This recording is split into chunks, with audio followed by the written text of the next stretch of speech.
அறந்தாங்கியிலிருந்து பள்ளத்திவயல் வழியாக புதுக்காலனி வரும் மினி பேருந்து கொரோனா காலகட்டத்தில் இருந்து நிறுத்தப்பட்டுள்ளதால் பள்ளி மாணவ மாணவிகள் அவதிப்பட்டுள்ளதாக ஆமாஞ்சி ஊராட்சியில் நடைபெற்ற கிராம சபை கூட்டத்தில் பொதுமக்கள் பேச்சு.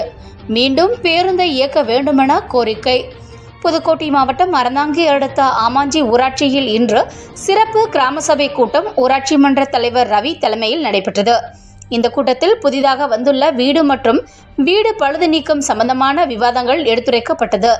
இந்த கூட்டத்தில் பேசிய அப்பகுதி பொதுமக்கள் கொரோனா காலத்திற்கு முன்பு அறந்தாங்கியிலிருந்து பள்ளத்திவயல் வழியாக புதுக்காலனி வரை மினி பேருந்து வரும். அதில் அப்பகுதியில் படிக்கக்கூடிய பள்ளி மாணவ மாணவிகள் மற்றும் பொதுமக்கள் சென்று பயனடைந்தார்கள். தற்பொழுது பேருந்து வராமல் இருப்பதால் பள்ளிக்கு செல்லக்கூடிய மாணவ மாணவிகள் 2 கிலோமீட்டர் தூரம் நடந்து சென்று பேருந்தில் பயணம் செய்வதாக கூறுகின்றனர். ஆகையால் ஊராட்சி